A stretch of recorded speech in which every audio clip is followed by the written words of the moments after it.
CEO with Lisa G. I'm the best-selling author of The Boss Weight Loss. I'm bringing you the top tips to be unstoppable. This is a once-in-a-lifetime opportunity to actually pull up a chair with today's top experts in weight loss, mindset, and business. Learn our top tips to set you up for success so that you can have more energy, be fit and resilient, and feel unstoppable. Hey everyone, I'm here with Debra Atkinson. Hey everybody. Hey, welcome. I'm so excited to have you here. I'm going to go over a little bit of the fun stuff and we'll jump right in. Wellness coach and fitness expert Debra Atkinson has over 36 years fitness experience. She's helped over 150,000 women flip their second half with vitality and energy. She's a best-selling author of You Still Got It, Girl, the After 50 Fitness Formula for Women, Navigating Fitness After 50. She's a frequent contributor at HuffPost, TEDx speaker, hosts Flipping 50 TV and Flipping 50 podcast, a top podcaster for the 50 plus crowd. Debra, I'm so happy to have you here. So good to see you. How are you? Awesome. Okay, now I know you recently did a TEDx talk and I want to know, can you explain about what the big idea was all about? Oh my gosh, yes. So the big idea was actually a little nerve-wracking. Is like, should I really put that out there? Is that gonna, get some controversy? And it probably will, but it was why everything women in menopause learn about exercise may be a lie. Great topic. I love it. Well, I want to help give actionable tips for our audience. And you want to elaborate on that for us? Yeah, you bet. So number one, really the biggest takeaway was if you're doing it all. You're trying to eat right, you're exercising, and you are still frustrated and exhausted. There's so little research out there on women, period, that women in menopause, researchers don't love us because we're so up and down and like a merry-go-round with hormones. We're unpredictable. So they're afraid they won't get good results. So they don't want us in their studies. We're just kind of left out in the cold. That's sad. Isn't it sad? Because it's the very reason we need more research on us, because we are so unpredictable and we've got to have some things to count on. But question everything. So question your trainer, question the program you're following, question if you're just turning on random YouTube videos, question that, because the question you want to know the answer to is, was this program developed just for me based on subjects just like me? What is there to prove that this is going to work for a woman who's 55? Because this, most studies feature young athletic males. And why would we ever think that's going to fit for us, right? Well, we're all not the same, even if we are in our 50s, which we are, you and me. But I would say that, so because we're all different, you can't just give the same cookie cutter program to everyone and expect that we're going to get the same results. And I don't even believe that it's all about a math equation either for women with all the hormones going up and down. It's not just about calories in and calories out, is it?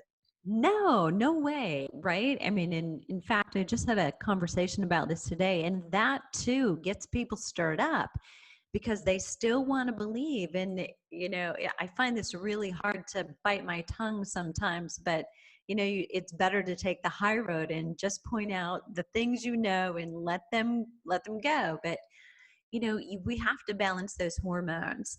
And there's something to be said for, yes, calories matter. They count, of course, but not in the fact where you can eat as little as possible and burn as much as possible in exercise and then expect that you're going to feel really good and get to an optimal weight. It's just not going to happen.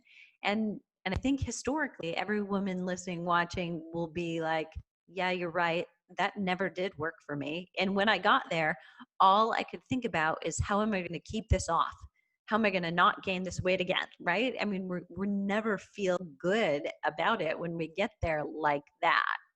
Well, sustainability is everything. I think, Yeah. do you have any action steps for your audience in particular about women over 50? Like, what are the correct action steps for them? Absolutely. So, starting with when you're picking your exercise and you're choosing, how am I going to eat? Is it something you can see yourself doing forever? Even when you're entertaining guests, even when you go to a party, even when you're traveling. And I think if you can say, no, no, there's no way I could do this, then I would have to like have this perfect moment in time when I can do this diet or this exercise program, then I would say it's not sustainable. You're not probably going to get good results even on it. But we've just been sold the belief that there's that magic bullet, that unicorn somewhere out there. And if we could just find it, we'd be there, right?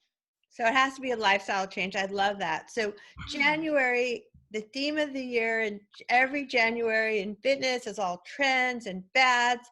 What alarms you or inspires you right now?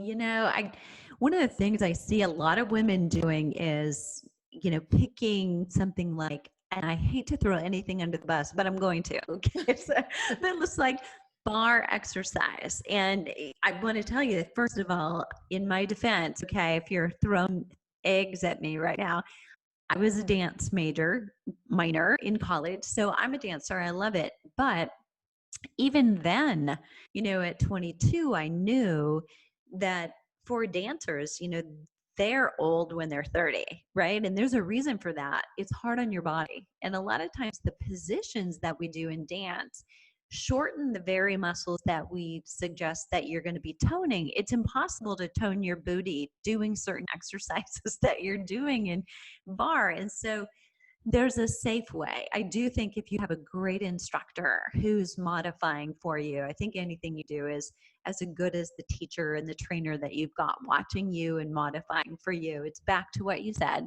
One size doesn't fit all. And that's, one of the biggest things. And then women think, well, that's toning. So does that count for resistance? And so the answer is no, no, no. You got to pick up some weight, sister, right? Well, isn't body weight though a good resistance exercise, like as far as like the squats and all that they're doing? It can be, but you've really got to reach fatigue. And, if bone density and metabolism are a part of what you really want to get to, the load is really important. So fatiguing in fewer repetitions, you can do some variety and throw in some of those higher repetitions, lower weight days, like maybe your body weight in 25 reps some days, but you don't want to do that all the time. You want to, lift some heavy weight, put on a vest and, lift for maybe 10 or 12 repetitions or even fewer some days. We need variety. Absolutely. I 100% agree with you on that. I mean, I do love body weight exercises, but I know that we do need to lift heavy things Yeah. for weight bearing activity, for strong bones as we age. And for me, I feel like my muscles are always just like my ninja secret weapons that help keep my metabolism fast. So it really irks me when I see these people with these myths thinking that if they lift weights, they're going to get bulky. That's not true, is it? Oh my gosh, no. You know what? 1970 called and wants that one back for sure. Thank you. Yeah, I mean, I can't handle that one either. yeah. Well, and I know women have heard through the ages, you don't have the right hormones, you don't have the right hormones. But I'm telling you, sister, if you're watching and you have flipped 50, you absolutely don't have the right hormones to do that. Okay, And like we're bulk out. Like right. any other trends that you're steering people clear of besides just the bar that you're not like huge fan of? No, I think the only other real trend is just like picking one thing and saying, well, I like yoga or I like running. That's my exercise. Because we all need a percentage of all of them. We need mobility, whether you get it from stretching or from yoga or Pilates is your jam or running, cardiovascular exercise of some kind. Maybe it's walking. You don't have to do anything high impact, but we also all need resistance training. We have bones and muscles, and we need to move through full range of motion. So we really can't just isolate and say, here's what I do. We all have to do a little bit of all of them. And if you love yoga, maybe then you do 50% that, but you still got to get those weights and that cardio in there somewhere. I agree. It's all about balance of having the right diet, getting hydrated, getting proper nutrition is everything. And then you need to have some stretching for flexibility, mobility, because as we age, we start getting less flexible and mobile if we're not stretching and doing mobility exercises. And I hate it when everyone's like so busy, because we're all so busy, that they want to do their cardio and their weights and they skip the stretching. Yes, right. And we're going to regret that, right? So if we're not 100%. already, Oh and my gosh.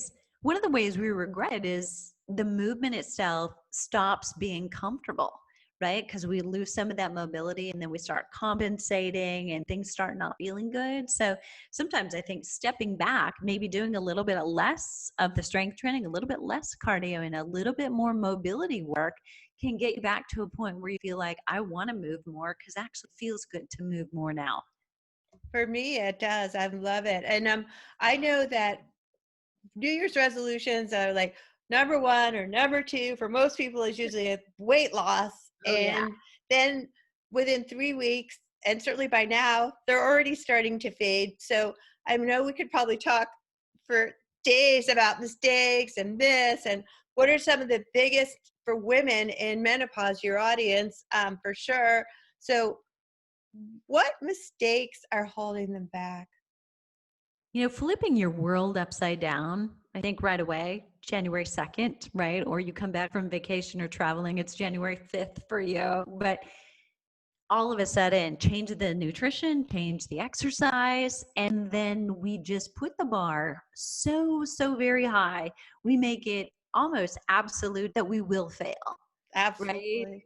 So we make it so easy to fail, but so hard to win, because on the counter side, as soon as we think, oh, I'm almost there, like I got that, that was so easy. So really, then we say, oh no, not just do I have to exercise most days, I have to do like weight training, I have to do my P90X, and I have to do yoga 3 times a week, and I have to drink 4 glasses of water before noon. And you get the point, right? I mean, we keep saying, oh no, and this and this and this, instead of saying, or this, like I feel healthy when I do this or this. So make it easy to be successful, especially when you start, because success breeds success. So if you keep going, I've got to do this and this and this and this, and you got to do all those 29 things before you'll agree you had a good, healthy day, we're never going to get there. So realize you're doing that to yourself right now and make it easier. What's just one thing you can do? Even if you skipped breakfast and you said, I'm going to eat breakfast every day. Well, how about if you order a salad for lunch? You've been healthy today then. You've done something good for yourself. Success, right? So make it easy. So baby steps, that's such wonderful advice for our audience. I love setting the bar lower and actually like being able to accomplish something that you set out for yourself. So even if you say, I'm going to walk for 20 minutes every day, and you walk for 20 minutes 4 days, that's still an improvement from not moving all through the holidays, isn't it? Exactly. So we've got to just keep it simple. And, imagine you were talking to a 5-year-old. What would you say to encourage them, right? Instead of letting them beat themselves up. And a 5-year-old, by the way, wouldn't even do that. So where did we start? I don't know. Well, thank you. You're just like such a wealth of information for your audience. And where can people find you? Yes. Well, I'm always hanging out at flipping50.com. All words. Awesome. Well, thank you. And I will make sure everybody knows how to get hold of you, and appreciate the conversation with great tips. It's great to see you again. Thank you. This episode is brought to you by Good Pod. Protein shakes are messy, expensive, and hard to make. Good Pod is a new amazing shake maker that's a blender and a pod in one. Take a pod, fill your glass with water or milk in 60 seconds or less. You have a healthy protein shake and it's ready to drink. Just like that.